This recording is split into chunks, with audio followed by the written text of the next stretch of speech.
Здравствуйте! Эфир телеканала «Осетия Рыштон» продолжает программа «Вечерняя смена». В студии Зарина Бабачиева, мы в прямом эфире.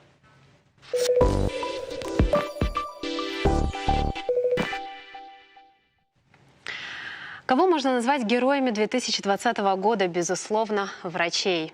И понятно почему. Сегодня у нас в студии человек, на плечах которого лежала огромная ответственность. Здравствуйте еще раз, Эмилия Аристарховна. Вы не раз были у нас в студии, совсем недавно были, но поговорили мы немного, поэтому сегодня продолжим.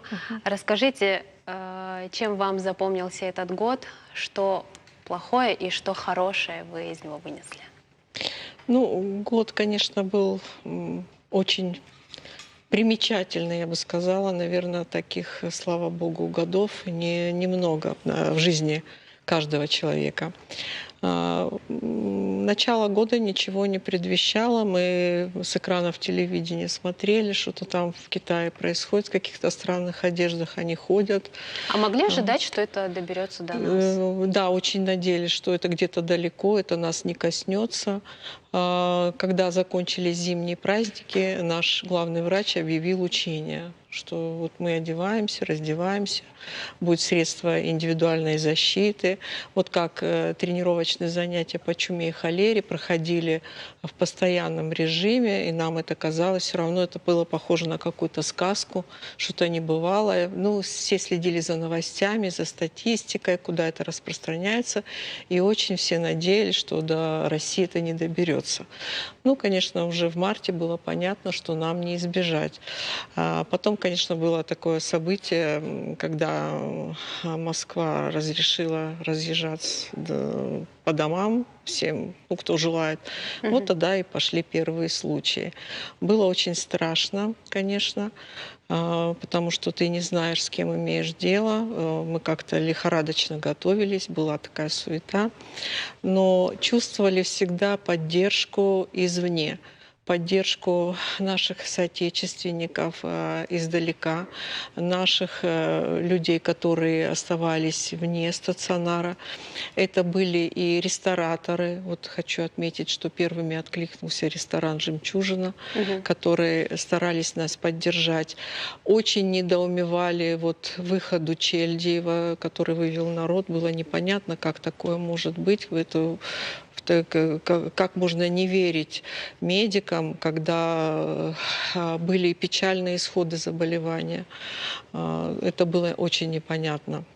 Потом стали откликаться многие, то есть кто чем мог. И «Зебра», и многие такие состоятельные люди из Москвы стали присылать те же средства индивидуальной защиты. Говорили, ну как, вот этот подходит, не подходит. То есть как бы работа шла сама по себе, но постоянная поддержка. Люди объединились. И я вот вспоминала, видимо, во время войны было нечто подобное. Те, кто уходили на передовую, и как это важно было, что вот дома ждут, дома. Это чувствовалось буквально везде, вот на каждом шагу мы это чувствовали. И с большой благодарностью, пользуясь случаем, хочу сказать спасибо вам большое, кто мысленно были с нами. Вспоминаю День медицинского работника. Дети пришли и на асфальте рисовали вот логотип. Это было так трогательно. Мы все наблюдали, как это у них получается. Ими руководил такой молодой человек. И они так старались. Это было невероятно.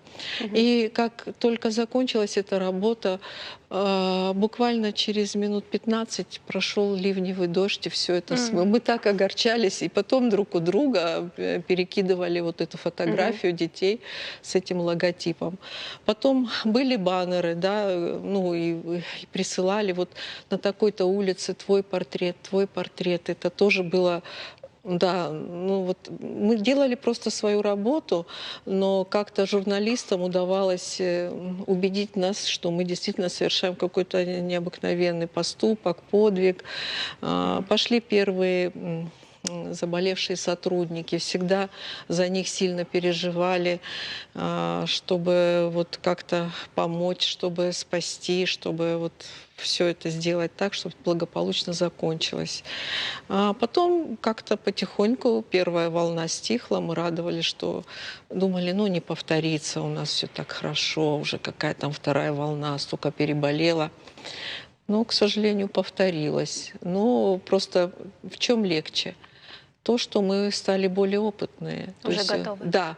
То есть если мы в первую волну там и с хиной экспериментировали, и с какими-то ВИЧевыми препаратами, то уже ко второй волне мы совершенно четко понимали, что антикоагулянты, гормоны, кислород, промпозиция, вот это все, на чем можно стоять и за что держаться. Но так как я с детской больницы, мне, конечно, больше повезло, чем взрослым инфекционистам. У нас не так много было тяжелых заболевших. Все-таки на детях в первую волну так много тяжелых случаев не было. Ну, а как дети переносили психологически? Психологически тяжело, конечно, первое время, но потом как-то привыкали. Ну, мы старались очень и улыбаться, и провожать, и как-то так вот. Да, я знаю, что вы провожали каждого Да. выписавшего. Да, что это все, вот это было очень, ну, как бы трогательно. Но вторая волна, она немного нас удивила, потому что пошли другие формы ковида. Видимо, он изменился. И вот сейчас у нас есть много мультисистемных воспалительных синдромов, которые тоже нас заставляют немного очень напрячься, прямо скажем. Когда мы весной приезжали к вам в больницу, снимали репортаж с вами, и про вас в том числе, и про работников, так сказать, невидимого фронта, про санитарок, поваров, вы рассказывали, что с началом этой пандемии у вас появился какой-то азарт. Изучать это все, копаться в этом, понимать, что к чему и как. Да, это было интересно. Ну, во-первых, я уже не молодое поколение, прямо скажем, но мы никогда не видели эпидемии. И как бы из инфекционистов мы самые опытные, передавать опыт эпидемии было некому.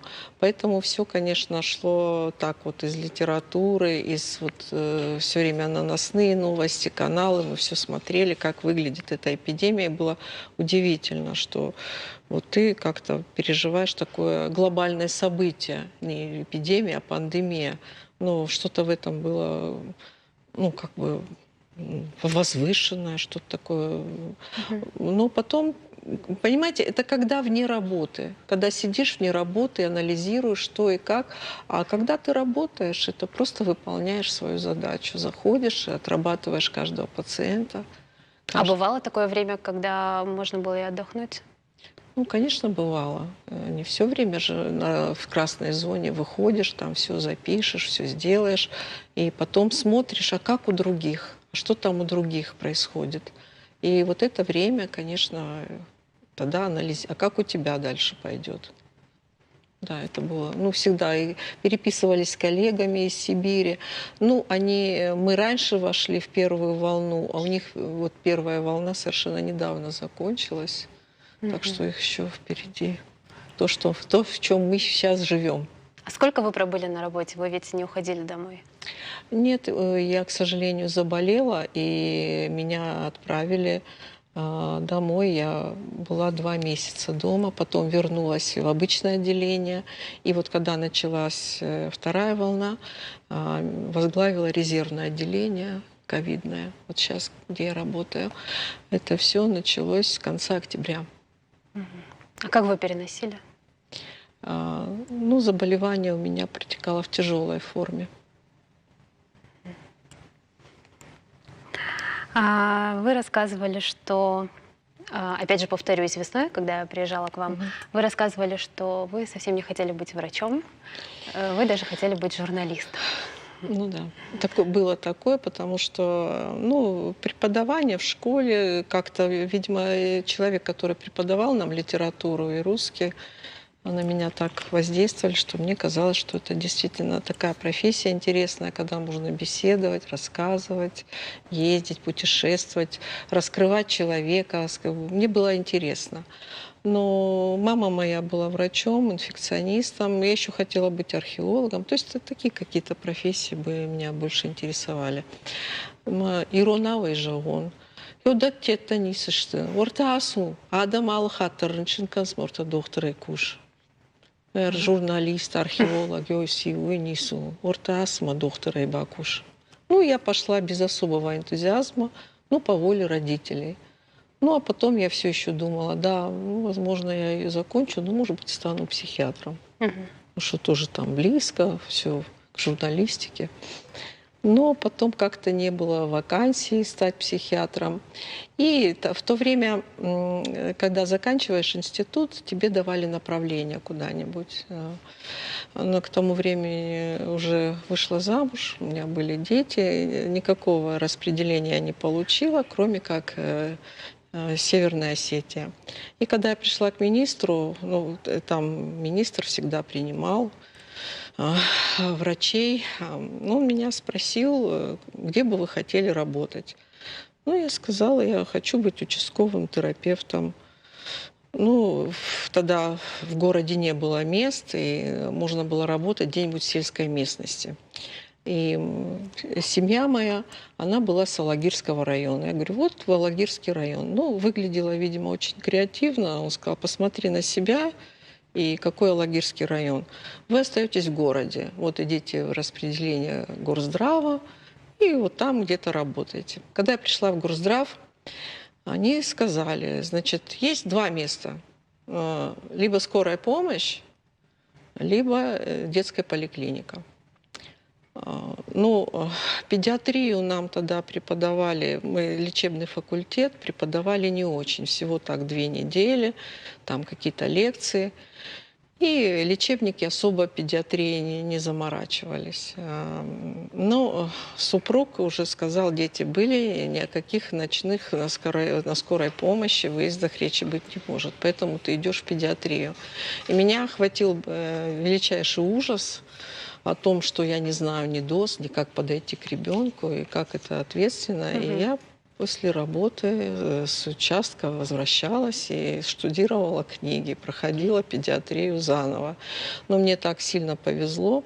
Во второй поликлинике была Зая Наловна Базоева консультантом. И она приходила в среду и консультировала тяжелых больных, ну, необычных. И вот чтобы, ну, как своего рода мастер-класс, я ходила на ее консультации. И этот человек, в общем-то, ему я очень благодарна. Он из меня слепил детского инфекциониста, потому что она любила очень инфекции. Вот, и благодаря ей я осталась в профессии и всегда старалась как-то, ну, учителя своего не подвести в жизни. И вот это сыграло очень большую роль в моей жизни. Мне кажется, вы не подводите, вас ваши пациенты просто обожают. Ну, я стараюсь. Спасибо большое. Если это так, большое спасибо. Эмилия Аристарховна, расскажите в коллективе, какая царила атмосфера, расскажите про остальных врачей, как работали. У нас работали врачи такого среднего возраста уже. Они первыми ринулись на эту инфекцию. Был даже разговор, давайте мы наших возрастных врачей отстраним, мы сами за все возьмемся, не подведем и так далее. Ну, видимо, помните фильм «Произведение мальчишки-бальчиш», там, когда одних отправляли на фронт, других отправляли. Ну, в общем, все равно без нас не обошлось. Молодежь очень такая активная, очень такая амбициозная у нас, профессиональная. В этом плане нам очень повезло. Очень большую поддержку мы чувствовали от нашей администрации, которая проводила по утрам такие селекторские совещания, где все принимали участие. И на этих совещаниях мы понимали, как обстоят дела в других ковидных отделениях. И совместно на очередной день составлялся план, приема, выписки необходимых лекарственных средств и так далее. Если какие-то анализы были не в компетенции наших лабораторий, подавались рапорта, и биоматериал отправлялся туда, что тоже помогало нам очень просто в лечении наших пациентов. Всегда чувствовали поддержки наших вспомогательных служб, лабораторий. Вот биохимия, эта лаборатория работала просто невероятно. Они делали, были такие состояния, что одному и тому же пациенту необходимо было по 3 раза брать за сутки анализ, если мы брали его на гепарин. И забор крови, конечно, шел постоянный. Большое всем спасибо нашим коллегам, которые поддерживали нас. Аптека в 3 часа ночи, в час. Вот этот препарат выезжал и тут же давалось. Наша администрация, вот девочки со стат-кабинетов, все то же самое. Что вы, как вы, что вам надо, давайте мы вам то принесем, это принесем, как вас поддержать. То есть, понимаете, это хоть было тяжело, но вот человеческое вот такое участие, теплота. Вы, корреспонденты, которые просто нас поддерживали, тоже невероятно. Ваши приходы, вот эти ваши теплые репортажи, которые вы о нас снимали, это была очень мощная поддержка. Потому что, находясь там, мы постоянно пересматривали ваши ролики, нам становилось от этого тепло, и мы ждали, когда это все закончится. Спасибо вам большое. Спасибо большое. Эмилия Аристарховна, ну что ж, здоровья вам, крепкого вам, вашей семье, с наступающим Новым годом. Пусть этот праздник вы проведете дома, в тепле. Не, мы пока его не можем провести. Главный врач сказал, что наш Новый год наступит, когда закончится пандемия. Так что Новый год, это, да, у нас тоже будет Новый год. А как в больнице вы будете работать? Да, мы будем работать, у нас жесткий график, по графику, то есть у нас нет выходных, как положено, мы работаем так, как будто на свете не существует Нового года. Но все равно мы елку нарядили, что-то такое мы себе позволили. Главное, что праздник был в душе. Да, совершенно верно. Спасибо большое, что пришли к нам. До новых встреч. Спасибо вам тоже большое. А мы уходим на рекламу.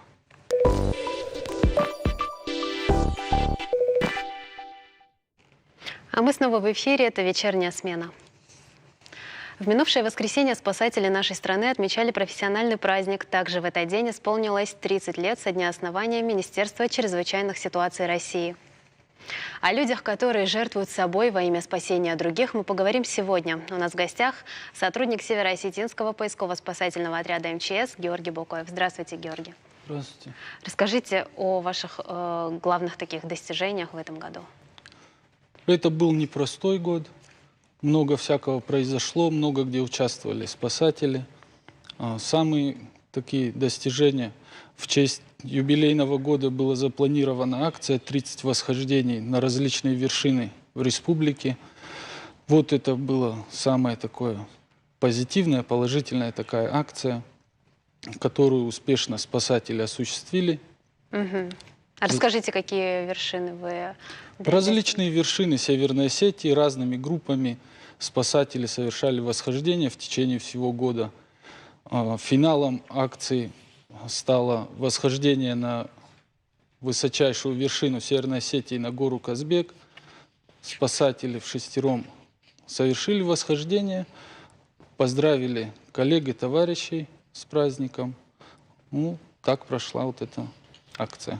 Так отметили этот год. А каково это вот преодолевать такую огромную высоту? Это часть повседневной деятельности, результат тренировок. И это все, как сказать, повседневность, рабочий момент. Для вас это обыденно? Ну да, мы все по много раз совершали восхождения, были там не раз. Всем был хорошо знаком маршрут. Возникли, перед самым штурмом вершины возникли небольшие трудности, резко ухудшилась погода. Ну, это тоже никак не повлияло. Работали спокойно, в штатном режиме. А расскажите, как тренировки проходят? Тренировки проходят организованно от МЧС, совершаются сборы. крупными группами спасателей. И самостоятельно все у нас любители горного туризма и альпинизма в свои выходные дни спасатели сами совершают восхождение. Так проходит подготовка в этом направлении. А о спасательных экспедициях расскажите, кому удалось в этом году помочь? Самыми крупными работами в горах были в конце октября. Большая группировка спасателей со всего Северного Кавказа участвовали в поисковых работах на горе Эльбрус. Была задействована авиация, беспилотники, действовала в районе большая группа спасателей. За дни, в которые проходили эти работы, было обследовано большое количество, большая территория была обследована, производился поиск пропавшей туристки. Приходилось работать в экстремальных условиях, обследовались скрытые ледовые трещины. Был выполнен большой объем работы. Это самые крупные работы, в которых мне довелось в этом году поучаствовать. Самый крупный, большой опыт работы в команде со своими товарищами, с товарищами из других регионов. Мы вместе выполняли вот эту задачу. А подробнее о поисках. То есть вы какую-то определенную территорию обходите, обсматриваете? Да, на маршруте восхождения у группы альпинистов случилась чрезвычайная ситуация. В плохих погодных условиях из поля зрения пропала девушка, альпинистка, спортсменка. Точных данных не было, в каком именно месте это произошло. И приходилось, обследовать большие территории, осматривать весь район, вести активный поиск. А какие-то приборы вы используете? Проводится визуальный осмотр.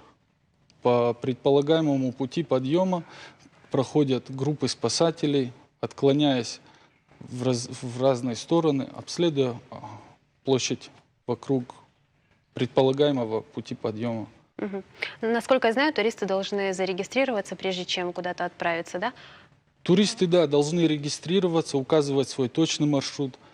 Но в экстремальных ситуациях, когда у групп происходят аварии или чрезвычайное происшествие, портится погода, могут возникать вот такие моменты, что точного места было невозможно определить.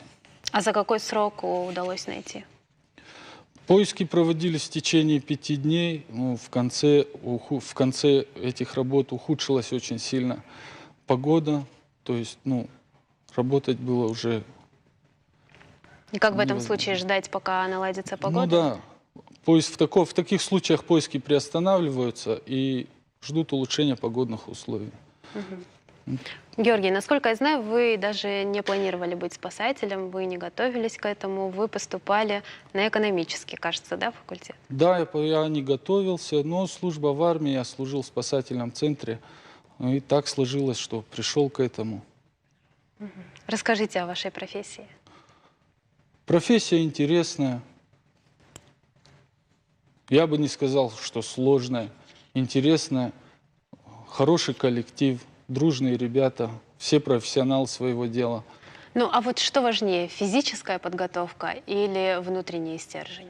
Я думаю, самое главное для спасателя – это умение в сложных, экстремальных условиях принимать нестандартные решения для нестандартных задач в обстановке, которая часто меняется, находить правильные решения, брать на себя ответственность за эти решения.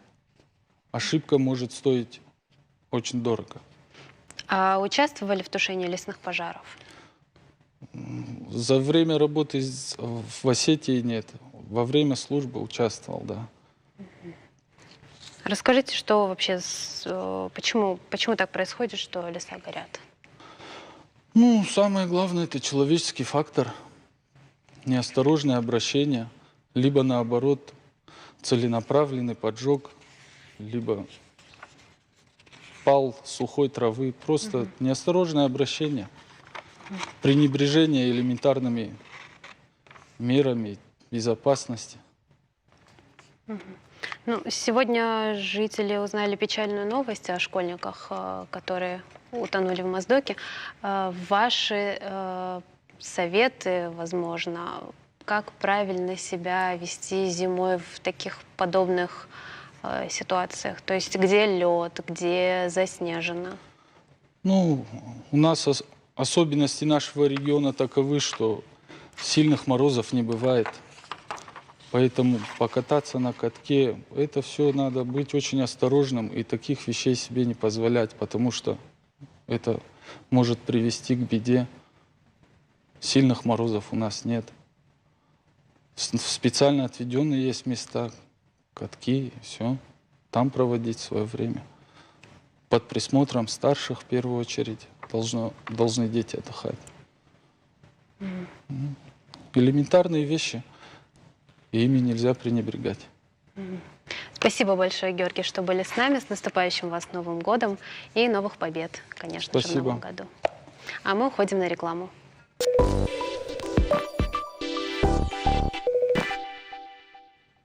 Мы продолжаем эфир «Вечерней смены». В этом году ремонту и реконструкции дорог республики было уделено немало внимания. О том, как проходили работы и какие дороги успели привести в порядок, мы узнаем у заместителя председателя Комитета дорожного хозяйства республики Игоря Дзампаева. Здравствуйте. Добрый день. Расскажите, что было отремонтировано в городе прежде всего? Ну, дорожное хозяйство республики представляет из себя 265 километров автодорог федерального значения, 1018 километров автодорог регионального и межмуниципального значения и порядка 5200 километров – это улично-дорожная сеть. Федеральными дорогами занимается УПРДОР «Северный Кавказ». Комитет дорожного хозяйства занимается дорожной деятельностью в отношении дорог регионального и межмуниципального значения. Администрации районов и города Владикавказ содержат улично-дорожную сеть города Владикавказа и районов республики. В этом году я в отрасли работаю 34 года, я не помню такого года, чтобы такое количество дорог было отремонтировано. Скажу по комитету дорожного хозяйства. Отремонтировано 32 объекта протяженностью 126 километров. Такого ни в одном из годов не было. Также особую гордость вызывает то, что начали серьезно заниматься мостовыми переходами. То есть в этом году провели реконструкцию 3 мостовых переходов. 2 мостовых перехода – это по дороге в селение Тарское. Кстати, и дорогу там полностью сделали до села. Это 10,5 километров. И 1 мостовой переход в селении Чермен. Такие же темпы мы постараемся и в следующем году соблюсти. То есть наметили уже тоже мостовые переходы, наметили объекты. Дорожная деятельность – это не только дороги, но это еще очень много вещей, которые вот простому обывателю даже... Например? Например, расчистка подмостовых русел, противопаводковые работы и так далее. Их очень много. Подпорные стенки. Это для того, чтобы обезопасить водителей и пользователей дорог от селей, лавин. Вот такие вещи тоже делаются. А расскажите, как проходит реализация национального проекта «Безопасные и качественные автомобильные дороги»? Те планы, которые мы наметили по республике, по региональному проекту «Безопасные и качественные дороги», 100% выполнены. То есть работы по этому проекту были завершены месяц назад. На данный момент мы выставили на аукцион и проторговали все объекты, которые будут реализовываться в следующем году, в 2021 году. Определили подрядные организации, некоторые уже приступили к работам. То есть те работы, которые по погодным условиям можно выполнять, подрядные организации уже приступили к планам следующего года. То есть к реализации планов следующего года. Игорь Тимир-Султанович, вот вы сказали, 34 года работаете. По вашему опыту, как часто нужно менять покрытие асфальта, чтобы оно всегда было в надлежащем состоянии?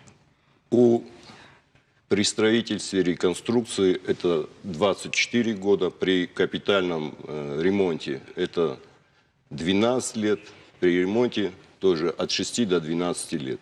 То есть это физически сколько может выстоять асфальтобетон или же земполотно. Все зависит от того еще, как дорога эксплуатируется, в каких условиях. То есть там, где горная часть, там, естественно, приходит в негодность намного быстрее автомобильная дорога. А что обеспечивает сохранность дорог? Сохранность дорог обеспечивает, во-первых, самая беда для дорог – это вода в земполотне. То есть первая мысль и проектировщика при проектировании автомобильной дороги – это как увести от дороги воду. Это и кюветы, и дренажи, водопропускные трубы. Если вода от дороги уведена в сторону, то дорога прослужит намного больше. То есть ливни – это беда для дороги? Не столько ливни, сколько вот то, что вода попадает под асфальт. Земполотно автомобильной дороги. А какие планы у комитета на будущий год?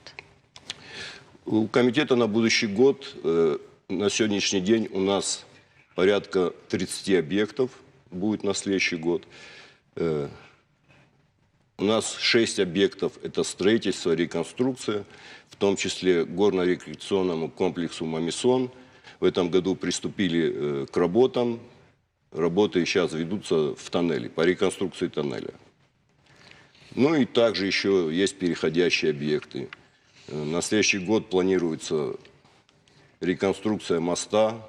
Вернее, она уже началась, но будет завершена в следующем году. Это в селении Фарн, это между Красногором и Николаевской станицей. Это ведется реконструкция моста Зорикал-Феогдон-Хилак, это вот где Аланский монастырь, на подъезде к нему. То есть будут современные мосты с широкой проезжей частью. Вы говорите о дорогах к Мамисону, а если во время строительства будут большие грузы, например, не придется ли потом менять это все? Нет, не придется. Это все рассчитано. Проектировщики как раз проектируют дорогу, исходя из интенсивности движения и состава транспортного потока. То есть это в учет берется.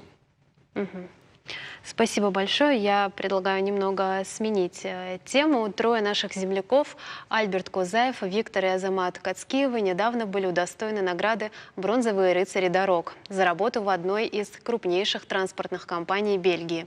Мы связались с нашими соотечественниками и прямо сейчас узнаем все подробности.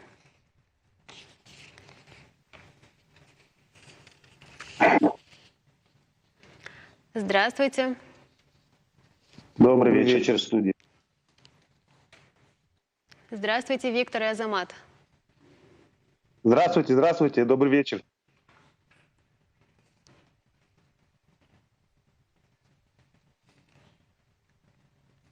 Добрый вечер, вы нас слышите? слышно? Добрый вечер. Слышно вас? Да-да-да, слышно. Добрый вечер. А который час в Бельгии? В Бельгии сейчас 5:20. 5:40. 5:40. Виктор, Азамат, расскажите подробнее, за что награда? Добрый вечер, студия, добрый вечер, Осетия. Ну, награда за работу, если так вкратце говорить, за работу, за хорошую работу, за безаварийную езду в течение 5 лет. Без аварий дается бронзовая, в течение 8 лет дается золотая и в течение 10 лет дается бриллиантовая. То есть вы отработали 5 лет? Это за безаварийную и за хорошую езду, а также, Если ошибок не совершаем в процессе работы. Да. То есть не нарушаете правила дорожного движения? И это тоже, естественно, да. А как работали во время пандемии?